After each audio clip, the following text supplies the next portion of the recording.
Hello and welcome to Diecast Restos. My name is Jason and this is my 100th restoration or custom video. As it's a special occasion, I needed a special casting to work on. Enter Matchbox's 24C Rolls Royce Silver Shadow. This one is held together with some tape and has clearly been customised by a previous owner. That paint job isn't too awful, but they have left fingerprints all over it. And they've sealed up the trunk to boot. It's difficult to read the model details on the base as most of the black has been lost. Since the model is in such a sorry state, I'll dismantle it here and now. Removing that tape means the base and suspension piece falls right out. A gentle push and the interior and the windscreen piece follow suit. The window looked to have once been glued to the roof, but its driver's side window has cracked. I've bought a replica part to replace this anyway. The casting was introduced in 1967 to Lesney's regular wheels Matchbox range, featuring chrome hubbed wheels. It converted to their new Superfast line in 1970, but remained in its metallic red shade right from its introduction to its replacement in 1973. It was reintroduced in 1977 for the Japanese series, but in gold. The model had a metal-plated grille that attached to the casting. This incorporated the headlights and the front bumper. This detailed piece meant Lesney opted to not enhance the model further with mask-sprayed silver trim. Here is how the model should ideally look in its metallic red coat. And here is how a real 1968 Rolls Royce Silver Shadow looks. The Silver Shadow was a major departure from Rolls Royce's typical curvaceous coachwork, as seen on the Silver Shadow's predecessor, the Silver Cloud, and also on the Phantom. The Shadow was shorter and narrower than its predecessor, yet offered greater cabin and luggage space thanks to its unitary body and chassis construction. It was a far more modern vehicle, as Rolls-Royce responded to concerns the company was falling behind competitors. As such, the Shadow had disc brakes all round and independent rear suspension. In 1965, when the car was launched, it cost £6,557, or in 2020 money, that would set you back £127,800. What that bought you was a 172 horsepower 6.2 litre V8 for the 65 to 70 model years, and an extremely smooth ride quality.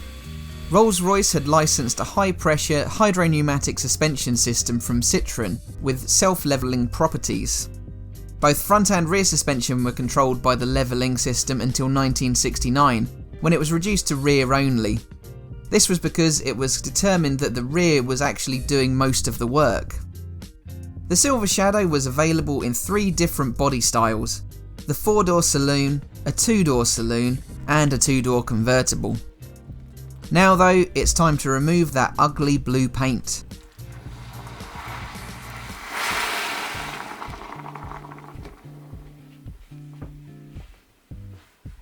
The 2-door Silver Shadow launched in 1966, with the convertible following a year later. The majority of 2-door saloons were Mulliner Park Ward coach-built versions with distinctive Coke bottle style fenders.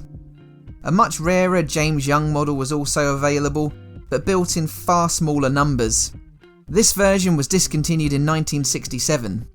The convertible Mulliner Park Ward car was marketed as the Silver Shadow Drophead Coupe. A 1971 development on this car became known as the Rolls-Royce Corniche, a standalone model. Production of the Corniche outlasted the Silver Shadow, with coupes in production until 1982, while the convertible versions lasted until 1996.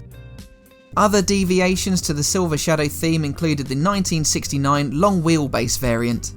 This vehicle was 4 inches longer than the standalone Shadow, allowing greater rear legroom.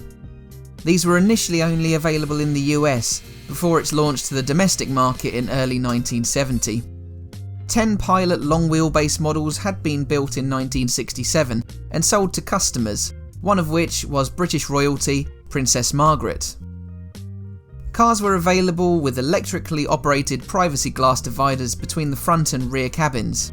Outside of the US, these cars were fitted with a separate air conditioning unit located in the boot/trunk. Safety laws in North America meant this was not an available option there. The long wheelbase Silver Shadow earned its own name in 1976 when the updated Silver Shadow 2 was launched. The long wheelbase car was now known as the Silver Wraith 2.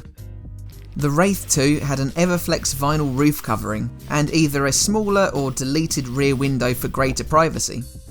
A one-off stretch limousine Wraith 2 was built in 1979 for Indian religious leader Rajneesh, also known as Osho. This was one of 93 Rolls Royces in his collection. During the production run of the Silver Shadow, Bentley was under the ownership of Rolls Royce. The T-Series ran simultaneously as a Bentley badged version of the Silver Shadow. Its shrouded grille meant that the bonnet/hood was 5 inches lower than the roller. When the car launched, it was offered for £50 less than the Silver Shadow. When the Silver Shadow 2 launched, the Bentley also renamed to the T2. Both vehicles were produced until 1980, with enhanced features such as rack and pinion steering, improved suspension, but with the chrome bumpers removed and alloy and rubber replacing them. These bumpers, in a larger form, had already been in place on the US cars since 1974 due to legislation.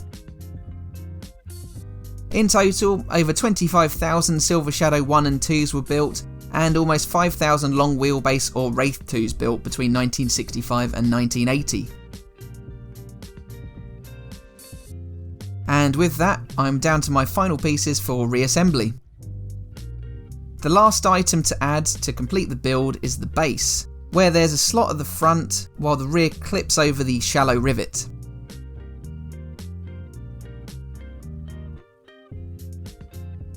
So this is how my 24C Silver Shadow looked to begin with for reveal number 100. It had been repainted this ugly shade, generally rather well, but the painter must have picked it up wet as there were fingerprints all over it. The base no longer attached to the body, some tape was required to hold it all in, while the driver's window had been broken. On top of that, the trunk was sealed shut. Now though, it's time to paint this roller rouge once more. Back in its original metallic red, this Silver Shadow looks far more at home in these colours. I've removed the paint from the grille and given it a polish instead, so it's looking much more like the original casting. The rusted wheels have been re-chromed, and the broken window unit replaced. The boot lid opens again thankfully, and you can see that at the end of the video. It's been great to celebrate reaching the 100 video mark with a true to the original restoration like this one. I'm chuffed with how the chrome grille assembly looks, as I am with the paint finish and its similarity to the factory models. So if you have enjoyed this restoration, leave a like, and if you want me to shoot for 200 videos, let me know in the comments. As always, please help to support the channel by becoming a Patreon member, and check my Instagram for all the latest. That's it from me for video 100, thanks for watching, and I'll see you again for the next one. Bye for now.